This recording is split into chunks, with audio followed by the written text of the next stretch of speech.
The Poet's Home. Between Yesterday and Tomorrow, a collection of short stories from Val's Sanctuary of Creativity. When I was young, I loved to recite poetry to a room full of imaginary beings in loud and animate ways. I would pace back and forth, walk in circles, creating animation with my hands, modulating my voice from deep to high-pitched notes as I recited the master's writings. Translations never do justice to a poem, as they are not just words and rhymes, but worlds of consciousness. Poetry, just like music, dance, art, or any other muse, inspires and stimulates. It is a compelling force and facilitator for change. Here I revisit a few of my favorite poems. In the book you will find the English translations to them. In the Minion song, Johann Wolfgang von Goethe asks, "Do you know the land where the lemon trees blossom, where golden oranges glow in dark leaves? Kennst du das Land, wo die Zitronen blühen, im dunklen Laub die Goldorangen glühen, ein sanfter Wind vom blauen Himmel weht, die Myrte still und hoch der Lorbeer steht? Kennst du es wohl? Dahin, dahin möchte ich mit dir, o mein Geliebter, ziehen." The poet's longing became my own. Years later, when I was living in Sicily, I understood his yearning, as I was sitting under the orange trees, taking in their blossoms' fragrance mixed with whiffs of jasmine. Then the time when I walked the streets of Taormina, in the wee hours of the morning, my nose following the aroma to the local bakery. I got invited to savor a slice of freshly baked crusty bread, topped with olive oil, tomatoes, and sprinkles of salt. Some of the yearnings were still there. I'm no poet, and so I'm at a loss for words that could translate that experience for you. I journeyed to where in caves the ancient brood of dragons dwell, as I stood on the crater border of Mount Etna on a windy day with snow still on the ground. A few weeks later, the volcano erupted in all its glory, and I watched from afar how the red glowing lava spewed into the dark, star-filled skies of Sicily, and then made its way valley-bound. That was in the summer of 1977. Don't get me going with the memories.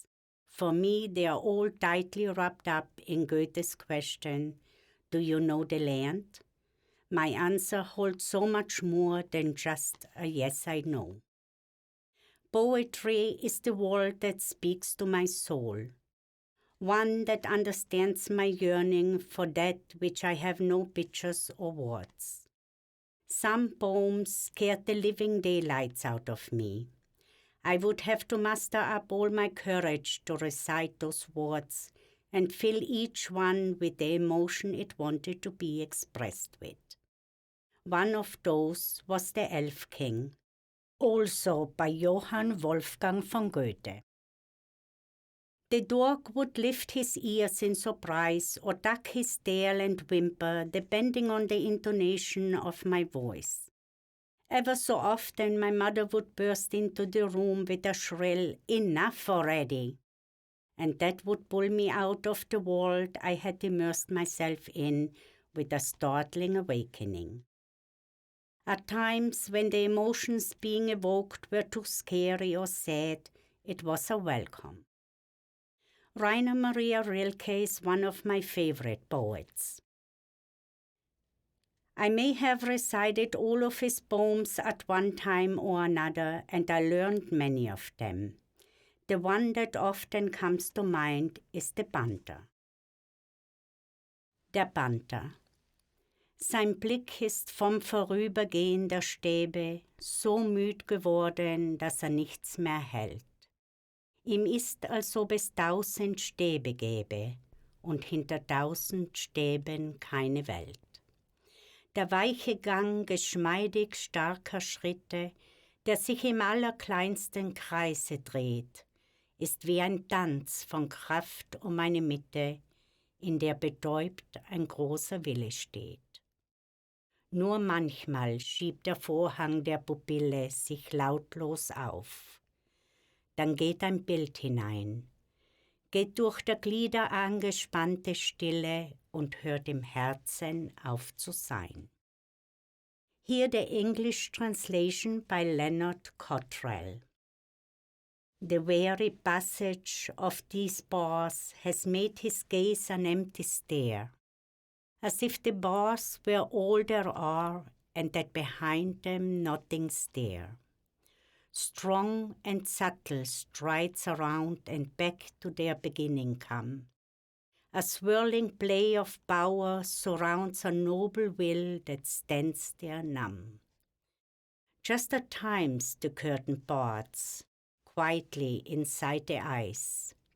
Along a nerve awareness starts, arriving in his heart it dies.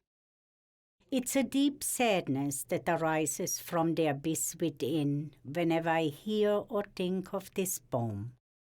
I believe that my compassion for humanity and all living things has grown out of those passages. Wrongs inflicted upon or self-inflicted, broken boundaries, pain, abuse, neglect, and abandonment. All the sorrows and acts out of integrity fill the same space within my soul. Rainer Maria Rilke's poetry encompassed all the anger and helplessness I feel and felt throughout my life whenever I encountered injustices forced upon living beings, while at the same time giving me solace. In the last verse, a glimpse of hope comes through. There is strength in the spirit of life, a force that the outer world cannot penetrate. This blocking out of the outside world are coping and defense mechanisms, signs of life's strong will for survival. My relationship with Erich Kästner started early, with a children's book that my mother had gifted me for Christmas. I wanted more of his stories, and so I read many of them. Years later, when I was living in Bath, England, I found a collection of his poems in the library. I learned them before ever really having experienced in depth their meaning. Einsam bist du sehr alleine, und am schlimmsten ist die Einsamkeit zu zweit. Being lonesome, you are quite alone, and the worst loneliness is 2 by 2. Some time later, after I was married, the experience of that kind of loneliness entered my home. Poems made a wonder of me. I left my home driven into unknown lands and tongues. I experimented with Italian and Spanish poets. I read their melodic passions from a fleeting distance. Many of their poems loved but only halfway grasped, never understood in their real depth. Then came the British and American poets. Once I dared to speak and dream the English language, I ventured into its poems. I was a teenager when I first listened to the music of Leonard Cohen. I transitioned from poetry into music without realizing that music was still poetry, just that the delivery had changed. Leonard Cohen was the only big living poet I've ever met in person. We met at the Radio City Music Hall in New York City during his world tour when he was almost 80 years old. Today, ever so often, I tune in to one of the playlists posted on YouTube.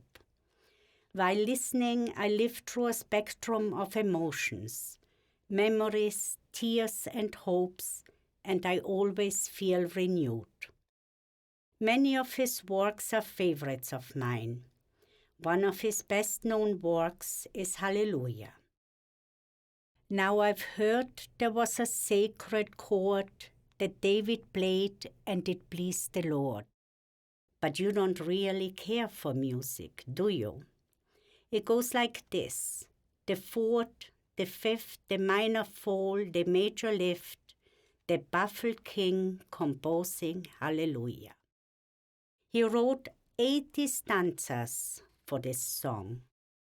Just like we say that art lies in the eye of the beholder, for me poetry has to touch the depth of my soul, stirring emotions into concoctions of wonder, knowing, and so much more.